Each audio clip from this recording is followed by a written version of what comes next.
Hello and welcome to Frihetsnytt with me, Victor Eriksson. Today we have a very special guest with us today, all the way from the Great Britain, Mr. Toby Young, the director for the Free Speech Union. Welcome. Hi, good to be here. Your organization is by far one of the most important defenders of the free speech and the democratic rights in Great Britain today, so it's a great pleasure and honor to have you with us. Could you please tell us a little bit about yourself, Toby Young, and the work that the Free Speech Union does? Yes, so I'm a journalist. I've been working as a journalist for probably more than 40 years now, or coming up for 40 years.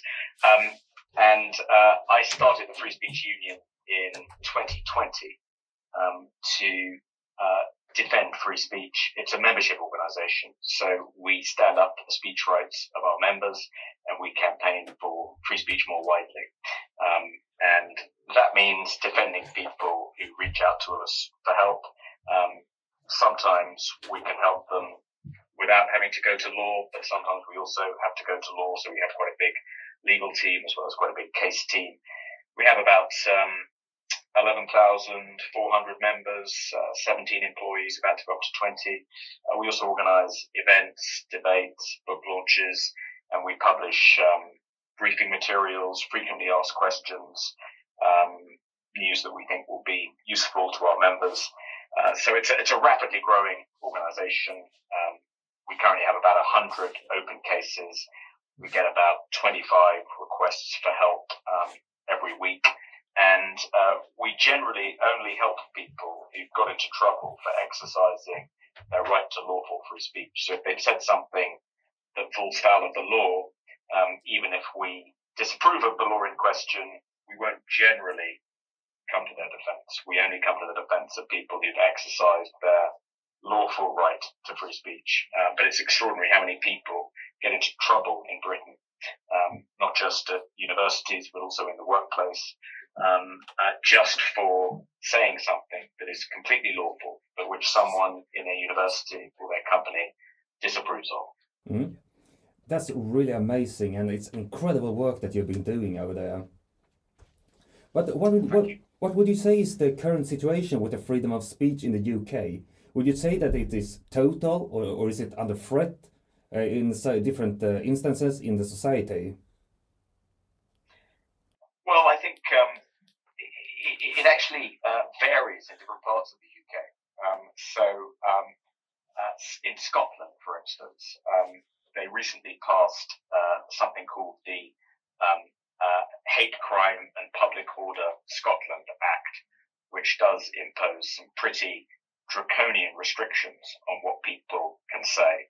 So people have less free speech in Scotland than they do in the rest of the United Kingdom. Things are a bit tougher in Wales than they are in England, and there's currently a hate crime bill gestating in Northern Ireland. So it varies according to which part of the United Kingdom you're in. A bit like how much free speech you have varies according to which region you're in Canada, which part of Australia you're living in. But generally, I think the situation is slightly better in the United Kingdom than it is in the rest of Europe. There's currently something called, there's currently a hate crime bill going through the Irish Parliament, and that's been introduced in Ireland at the behest of the European Union, and in other EU member states, similar bills have either been passed or are being rolled out, and they will impose pretty severe restrictions on what people can say. We're luckily, they won't be imposed in the UK because we're no longer part of the European Union. And what is your impression about the free speech in Sweden from what you can read from the media? Well, it seems pretty robust, better than in some European countries, better than in Finland, for instance, where I believe a member of parliament was recently prosecuted for expressing her Orthodox Christian beliefs about same-sex marriage. But as far as I can tell, protections for free speech in Sweden are reasonably robust. And Sweden seems to be a pretty liberal state in the old-fashioned sense of the word. And I was obviously very pleased that Sweden didn't impose a lockdown in 2020. I believe it was one of the only countries, if not the only country in Europe, not to impose a lockdown. And that was extremely helpful because it meant that there was a control group. So we could see that the lockdowns, where they were imposed, actually didn't reduce the overall level of excess deaths related to the pandemic. So it was very helpful that Sweden resisted the pressure to lockdown, because it's enabled people like me, who were lockdown skeptics, to point to Sweden as an example and say, look, the lockdown had no impact in mitigating the effects of the pandemic. Sweden didn't lock down. Sweden had one of the lowest rates of excess deaths in the whole of Europe in 2020. Right now, as we speak, there's a raging debate in Sweden about whether or not the burning of the Quran, the Muslims' holy book, should be allowed or if it should be prohibited. Do you have the same kind of concerns in the United Kingdom about the burning of religious texts? Yeah, it's well, in the United Kingdom, people can get into trouble not simply for burning the Quran, but for disrespecting it according to Muslim moral codes. So recently, a group of school children in a town called Kettlethorpe, one of them lost a bet playing Grand Theft Auto, I think, or maybe it was a video game anyway. Yeah. And because he lost the bet, he had to bring a copy of the Quran into his high school. And he brought a copy of the Quran into school, and it got knocked out of his hand, it got slightly scuffed, and there was uproar within the local Muslim community. And the police recorded this as what's called a non-crime hate incident, which is something that stays on your criminal record. It sounds like a concept out of George Orwell's 1984, but in England and Wales, since 2014, when this concept was first introduced, something like, we estimate, 250,000 non-crime hate incidents have been recorded against people's names. And so if you apply for a job as a teacher or a carer, and you have to do an enhanced criminal records check, it will show up, it can show up, if you have a non-crime hate incident recorded against your name. Even though it's not a crime, it's something that doesn't meet the threshold for criminal prosecution. Nevertheless, it's a black mark that gets recorded against your name. And that's something the Free Speech Union have been vigorously campaigning against, and I think we're making some headway, but they still haven't been eliminated altogether.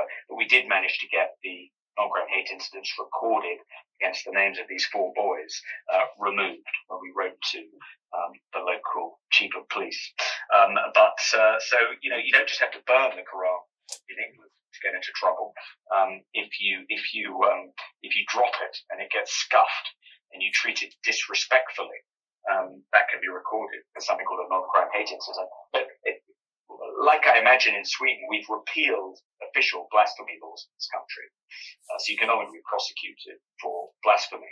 But there are all these unofficial blasphemy laws that are enforced in different ways. It may not be against the law to disrespect the Quran, but it can still be recorded as a non-crime hate incident by the police against your name in a way which will show up on your criminal record. So I think in that respect, we may be worse off than the Swedes. I don't think in Sweden you would get into trouble merely for disrespecting the Quran.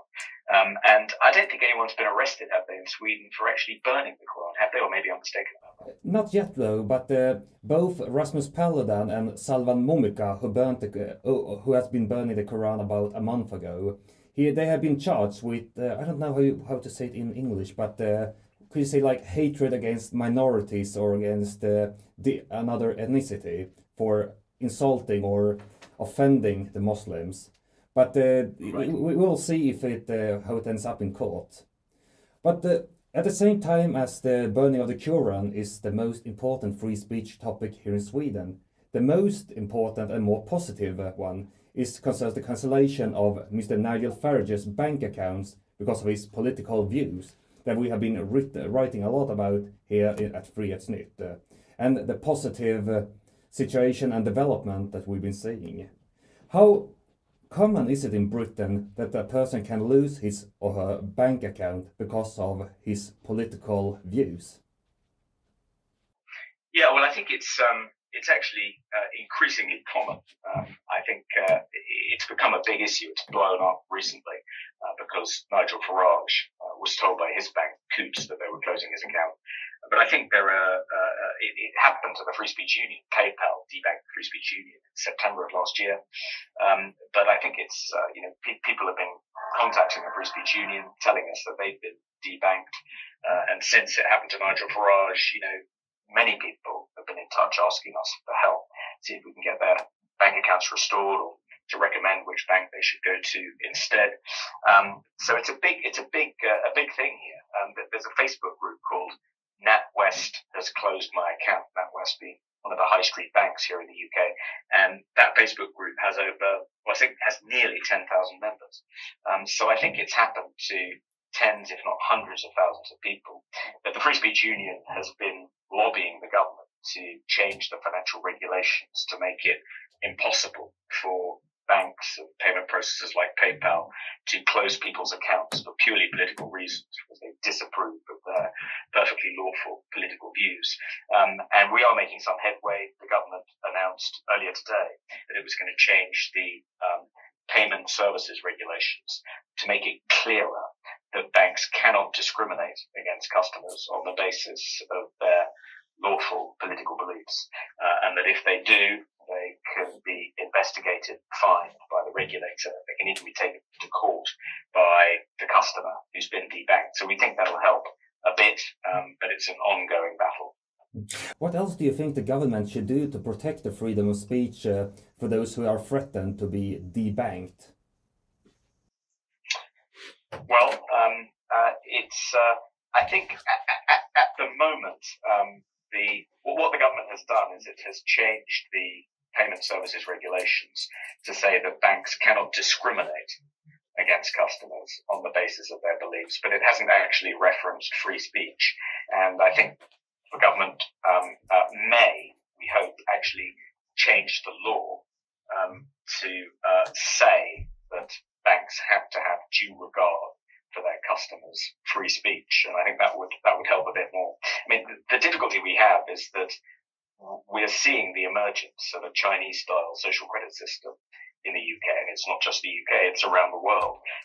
We saw Justin Trudeau trying to debank various people involved in the truckers' protest. The Freedom Convoys. The convoys protesting against the vaccine mandates. And this is a new and sinister form of cancel culture, but it's very effective because we live in an increasingly cashless society.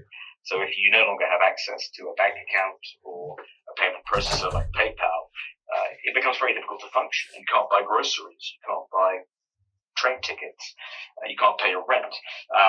So it's a really pernicious form of censorship. It was pioneered by the Chinese Communist Party to control the Chinese population and suppress dissent in China. And it's been used in exactly the same way in Great Britain, in Canada, across the world. And we need to nip this in the bud, and particularly as it looks as though we're going to see the rollout of central bank digital currencies across the West. And digital currencies, as I'm sure you know, are programmable.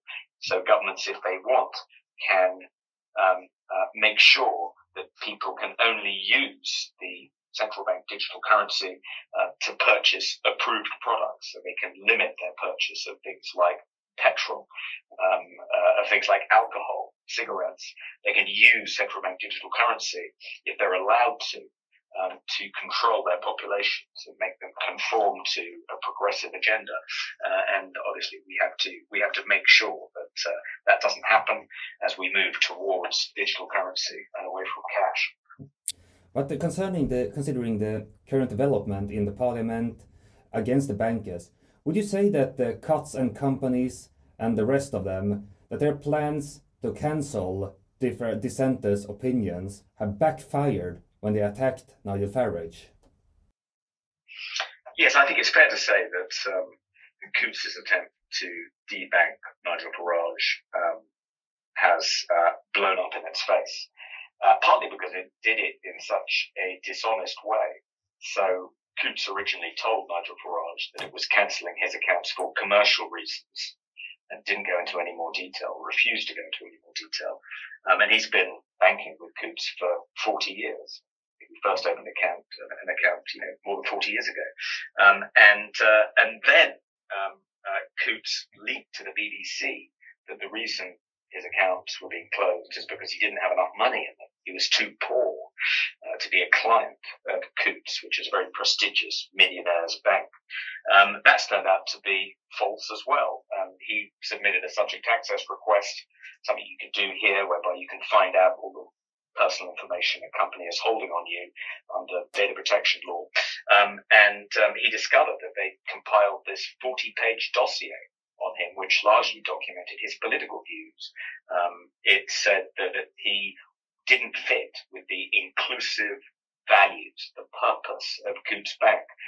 It cited things like his friendship with Djokovic, because Djokovic hasn't had the vaccine, so that made him suspect. It cited his opposition to the Black Lives Matter movement, so that made him a risk, a reputational risk for Coots Bank. I mean, it was all purely political. It's because his political beliefs didn't align with the woke agenda of Coots Bank that they decided to get rid of him as a customer.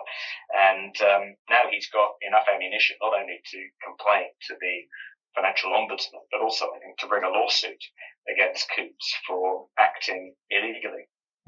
For breaching the integrity rules, I think it was. Well, it's breached various rules, I think.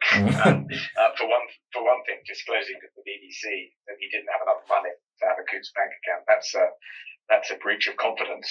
In addition, under the Equality Act 2010, it's illegal to discriminate against people on the basis of certain protected beliefs. So it remains to be seen whether Nigel Farage's belief in Brexit, his belief in free markets, his belief in free speech are protected under the Equality Act. But that would be a good test case to bring, I think, against a particular bank. And I think he might well succeed. Mm-hmm. At least it's a quite positive development that we're seeing. Do you think he will get some kind of bank account back? I would have thought he will be able to open a bank account with somebody, though he has struggled. According to him, he's tried 9 other banks since Coots told him they were closing his account, and all 9 have rejected him. But I expect he'll find someone willing to offer him a bank account. What would you say is the biggest threat to free speech, both in Britain and globally? I think the biggest threat is the emergence of what the American journalists Michael Schellenberger and Matt Taibbi call the censorship industrial complex. So we've seen in the past 10 years or so the emergence of a new sector made up of NGOs, charities, arms of the government across the English-speaking world, but particularly in Britain and America, these various organizations which supposedly were originally created, this sector was originally created to protect domestic citizens from foreign threats. It was intended to safeguard cybersecurity and protect, for instance, the integrity of our elections from bad actors in Russia and China wanting to interfere in our elections by spreading disinformation and misinformation about candidates, political parties, and so forth. But that was repurposed during the pandemic and became used as a tool for monitoring dissent within domestic populations. And we've certainly seen this in the US, we've seen it in the UK. These various agencies in the UK, one of the most prominent ones is called the Counter Disinformation Unit, under the guise of under the guise of protecting the public from misinformation and disinformation. these various agencies, often staffed by former intelligence officials, contact companies like Facebook, Twitter, Instagram, and ask them to take down posts that they say contain misinformation or disinformation, often about a small cluster of topics. So the lockdowns, the COVID vaccines, the war in Ukraine, climate change, the integrity of elections, small cluster of topics that essentially, if you say anything that challenges the official narrative, if you express a dissenting point of view in that small cluster of areas, then that is automatically labeled misinformation or disinformation by one of these agencies. And in all likelihood, they'll contact a social media company you've expressed this point of view on and ask them to remove it, and in some cases to ban you from posting in future. It's a really pernicious and spreading form of censorship. It's incredibly well funded, and the EU's has recently passed the Digital Safety Act, which insists that misinformation and disinformation is removed by social media companies operating in the EU, this will mean that this new sector is even more empowered, and that I think this war of misinformation and disinformation, which are really just euphemisms for dissenting points of view, it's incredibly well funded. It's funded by states in the US. These agencies are funded by the Department of Defense, by the State Department in the UK, funded by the Foreign Commonwealth Office, and other Whitehall departments, to the tune of billions of pounds, billions of dollars. So it's a metastasizing censorship industrial complex, which is threatening to suppress dissent using sophisticated algorithms, using AI, in close contact with social media companies. I think it's currently the biggest threat to free speech across the world. To protect the one's democratic rights, do you have any experience or recommendation or wisdom that you would like to share, that you believe that you should take into account or think about when you try to stand up for your freedoms? Well, I think one of the most widespread forms of censorship, certainly in the UK but elsewhere as well, is self-censorship. I think George Orwell made this point in the preface to Animal Farm, which I don't think was ever published. He says that the most widespread form of censorship in the UK, this was in the 1940s, after several publishers had turned down Animal Farm. The most widespread form of censorship is self-censorship, and certainly there's a lot of survey evidence to suggest that self-censorship is increasing. People are becoming increasingly concerned that if they say the wrong thing, they will be socially ostracized. They'll lose their accounts on Facebook or Twitter. They may even lose their jobs. So people are being incredibly cautious, looking over their shoulder, speaking in whispers, making sure no one overhears them if they utter some heretical, dissenting, unorthodox point of view. And that is a kind of self-reinforcing form of censorship, I think. The more people self-censor, the more they encourage others to self-censor. So I think probably one of the easiest ways to fight back against censorship is to stop self-censoring. I'm not suggesting that people should be rash and say things they know are likely to get them into trouble, but they should be a bit bolder, say what they think, be prepared to defend themselves if they're attacked. Don't attack others for saying something they disapprove of. Don't try and get others fired from their jobs for expressing their political beliefs. So I think, we can become more tolerant, but I think the first step to becoming a more tolerant society, a less censorious society, is to stop self-censoring. Be willing to stand up for your own opinions, but not try to censor other people in the same time. Exactly. If a person from, say, Sweden, Finland, or maybe America, Ireland, or Australia, who listens to this interview, would feel this really big interest in supporting the Free Speech Union. How would you say is the best way to support the work that you do in Britain? Well, you can join the Free Speech Union as an overseas member, but we can't offer the same level of support, case support, legal support, as we can to our UK members. But you'll still get our newsletters. We'll still invite you to our events. Many of them are online and they're free for members. We interview, prominent people, interesting people all the time. People like Douglas Murray, Kathleen Stock, comedians like Jack D. So you get access to all of that, and it's very cheap too. It's less than £25 a year for overseas members. But we also have branches. We have sister organisations in New Zealand and South Africa.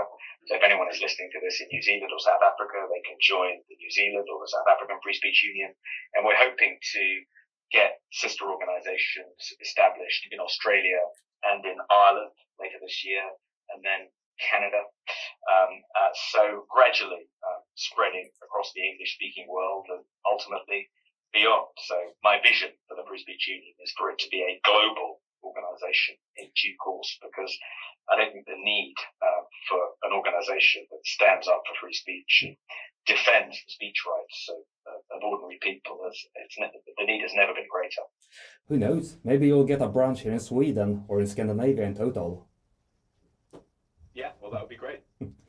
Thank you very much, Toby, for being with us today. Do you have any parting words that you want to share with our listeners?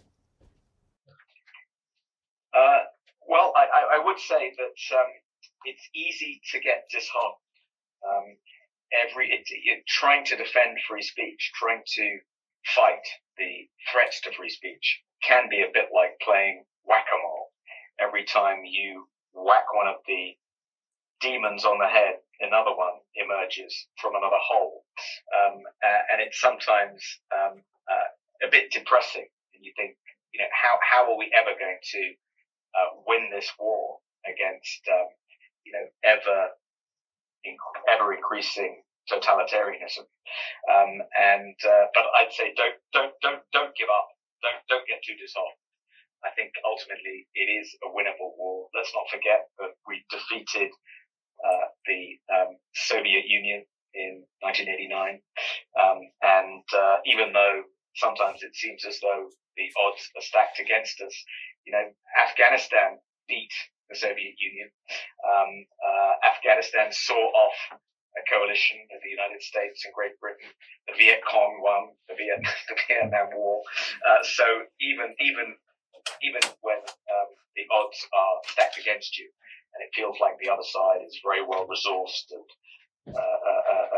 they outnumber you by a factor of 25 to 1, it's still possible to win. So I would encourage everyone to keep on fighting. Really amazing parting words that you really should take to heart, anyone who listens to this. It's really inspiring to see all the incredible work and also the results that you produce with the Free Speech Union. I sincerely hope to see you again at Frihetsnytt at some point, Toby. Yeah, no, absolutely. Maybe I'll come to Sweden in the not too distant future. We would really love to host you and I mean. But until next time, Toby, and thank you very much. Hope you'll keep up the good fight over in Britain. Gillar du det vi gör? Hjälp oss att bygga Sveriges största tidning som bekämpar finanselitens försök till att bygga ett slaverisamhälle. För yttrandefriheten och mot den totalitära globalismen. Sprid våra artiklar på frihetsnytt.se och skänk gärna en gåva på Swish på 123 519 6373.